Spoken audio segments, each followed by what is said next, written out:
फिर ये वाला एक सवाल सॉल्व कर देते हैं। 2 का 14, ये मेरे ख्याल सजेस्टेड में है भी नहीं। ये सजेस्टेड में नहीं है, 2.40 नहीं है, बट चलो कर लेते हैं। आसान सवाल है। कह रहे एक टू स्टेज टरबाइन है और इनलेट की कंडीशन दी थी P1 T1, और ये स्टीम एट, हाँ P1 T1 दे दिया। 1.5 bar the HP steam exhaust at 12,000 kg of steam per hour. ये पता नहीं क्या दिया है, KG of steam, mass of steam दिया हुआ है ना, स्टीम पर आवर में। खैर जो भी है, taken stage process the remainder is reheated at, और ये रीहीटर का आपको टेम्परेचर और प्रेशर दे दिया। मतलब यहाँ पर अगर देखो तो 0.1 पे भी P1 T1 गिवन है और 0.3 पे भी P1 T1 और T3 P3 गिवन है, तो आराम से हमें मोलियर चार्ट हम यूज़ कर सकते हैं। And then experiment through the low pressure turbine condenser pressure, condenser pressure given है आपको, बेहतरीन हो गया। Power output from the turbine is, power output दी हुई है W टरबाइन की। नेट आइसेंट्रोपिक एफिशिएंसी, ओहो भाई एफिशिएंसी गिवन है। अब थोड़ी गड़बड़ होगी। कैलकुलेट द बॉयलर कैपेसिटी का क्या मतलब है, आपको टोटल मास मालूम करना है, सही है। MT, जो बॉयलर में कितना मास ऑफ स्टीम रह सकता है। ये 12,000 ये टोटल मास तो नहीं है, ये क्या है, ये क्या है भाई, ओके ओके ओके M1 दिया भाई। ये देखो ये क्या कह रहे हैं कि 1.5 bar the high pressure steam exhaust. 1.5 bar, ये प्रोसेस हीटर भी लगा हुआ है यार इस सवाल में। इस सवाल में यार ये डायग्राम मैंने इतनी वो नहीं देखी है, देखो ये डायग्राम ये वाली है ना, ये देखो इस डायग्राम में एक प्रोसेस हीटर भी लगा हुआ है इस डायग्राम में। ये लोग कह रहे हैं कि आपको जो हाई प्रेशर टरबाइन है वहाँ से 1.5 बार पे हम निकालेंगे प्रोसेस हीटर के लिए कुछ हीट। मतलब क्या है, यहाँ से जो मास आ रहा है वो टोटल आ रहा है, प्रोसेस हीटर के लिए हमने M1 निकाल लिया, ठीक है।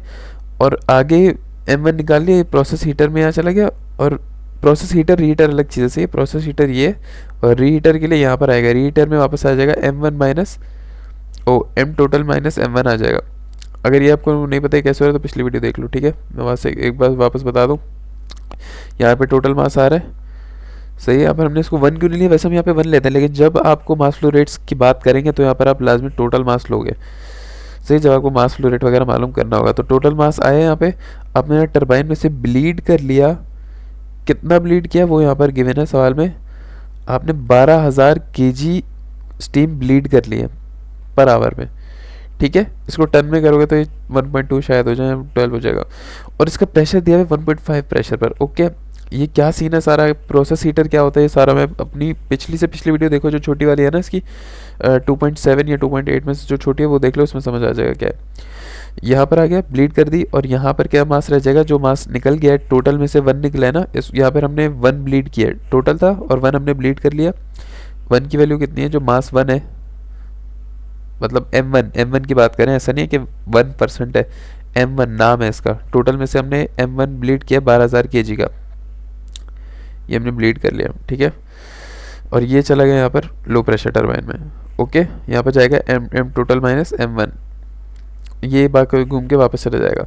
ये सवाल में गिवन है इस तरह से, तो यहाँ पर हम, ये आपकी डायग्राम बनी हुई। अच्छा, आइसेंट्रोपिक एफिशिएंसीज गिवन है, मेन पॉइंट आपका यहाँ पर है।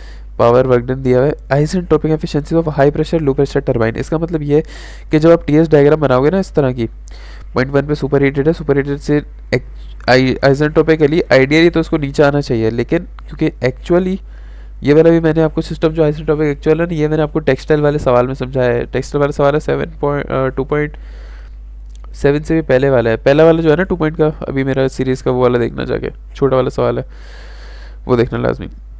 बॉयलर है, तो ये मतलब ये आइसेंट्रोपिक मैंने समझाया पूरा होता क्या है, चल क्या रहा है।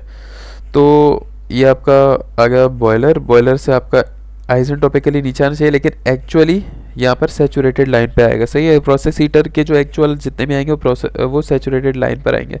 फिर क्या है, यहाँ से रीहीट होकर 3 में जाएगा, और आइसेंट्रोपिक तो इसे नीचे आना चाहिए, लेकिन एक्चुअली ये इस लाइन पर टच कर देगा, सही है।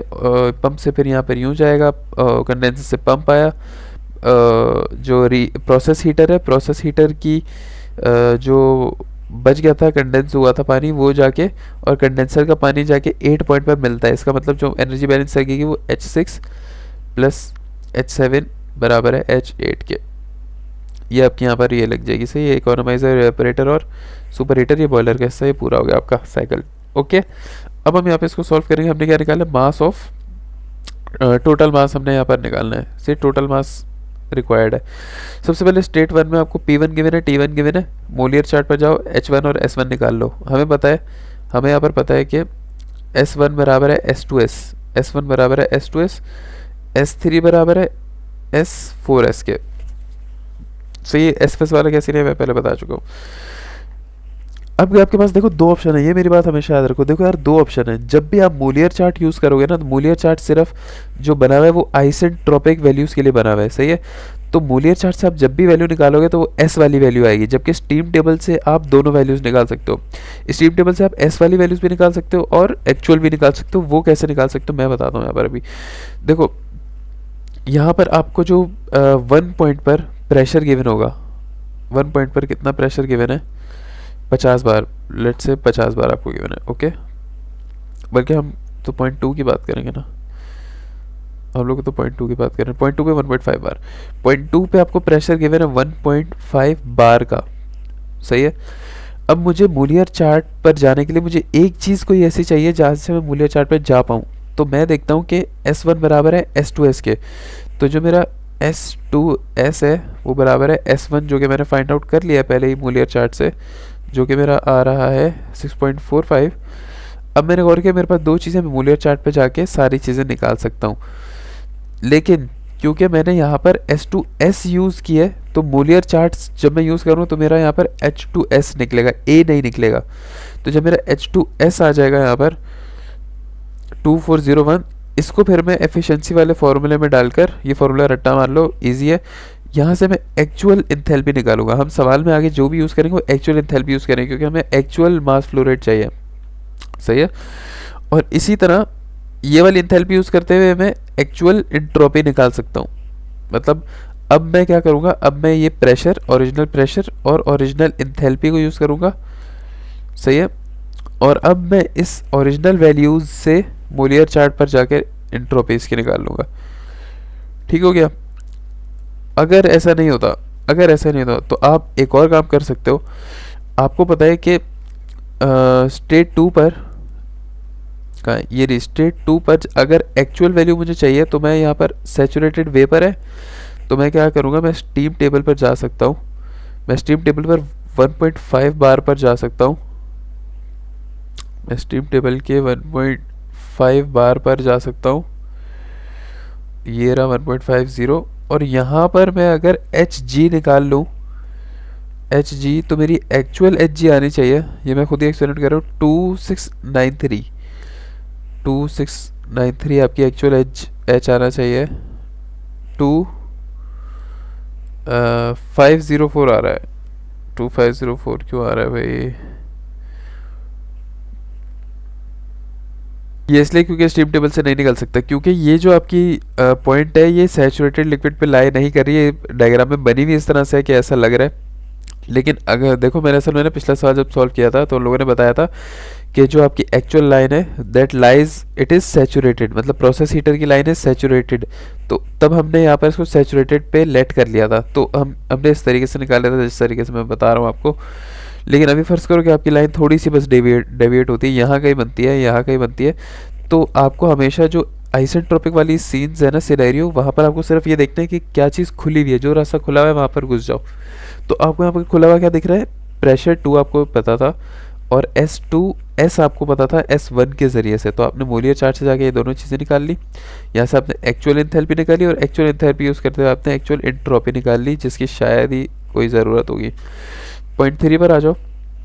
पॉइंट 3 आपका कौन सा है, ये रीहीट होने के बाद। अब पॉइंट 3 पर देखो रीहीट में क्या है, रीहीट पे आपको प्रेशर टेम्परेचर गिवन था सवाल में, तो प्रेशर और टेम्परेचर गिवन है, मोलियर चार्ट पर जाओ, H3 और S3 आ जाएगा, ख़त्म, इजी है।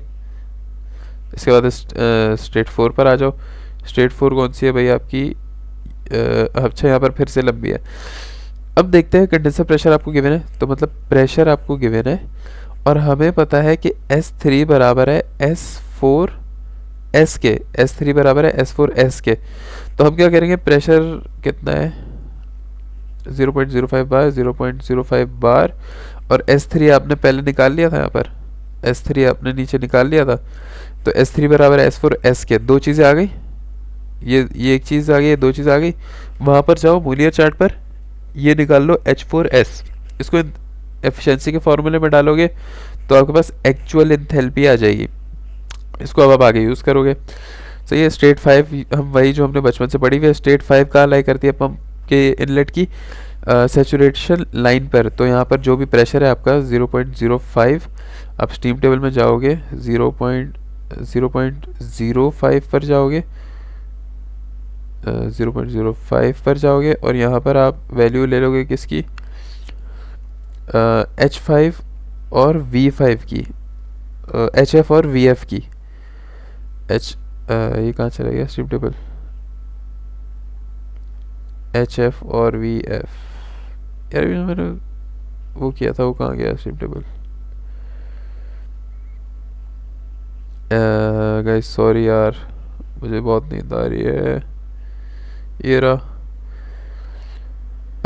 VF, ये रहा 0.01 और HF ये रहा 137 0.01 और SF आपने यहाँ पर ले लिया S5। ये सारी चीज़ें आ गई। स्टेट 6 हमेशा क्या निकालते हैं, हमेशा पंप के बाद वाले में हमेशा जो कैसे सॉल्व करते हैं पंप वर्क से, WP is equal to V P6 minus P5।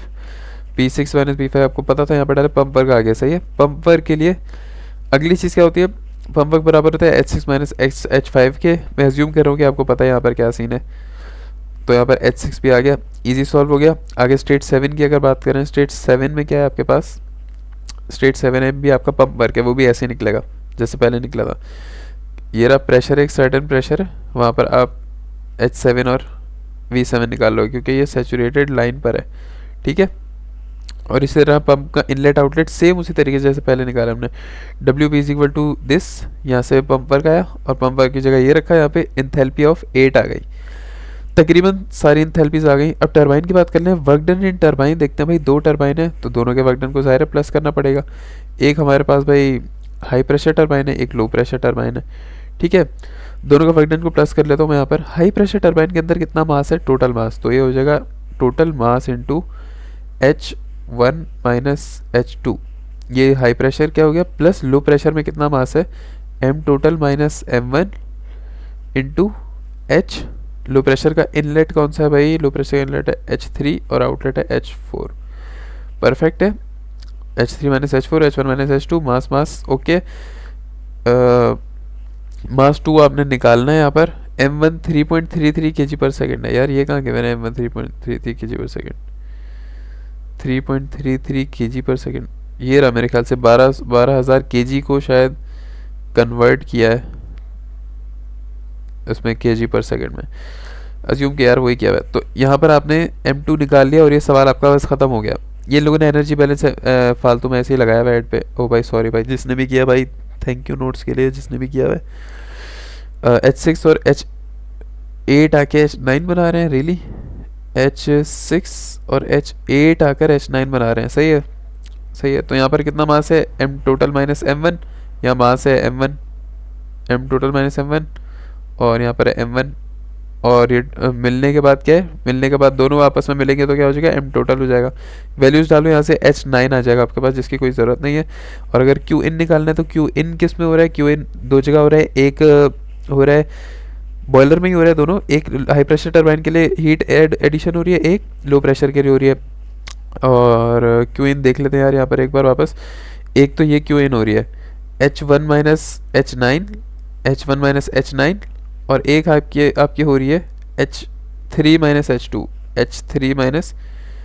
H2 यहाँ पर लिखा होगा H3 माइनस H2। क्यों, क्योंकि लो प्रेशर टरबाइन के लिए आउटलेट बॉयलर का और बॉयलर का इनलेट, और हाई प्रेशर टरबाइन के लिए इनलेट और आउटलेट। ओके। तो यहाँ पर Qin आपका यहाँ पर आ गया, इसकी ज़रूरत नहीं है।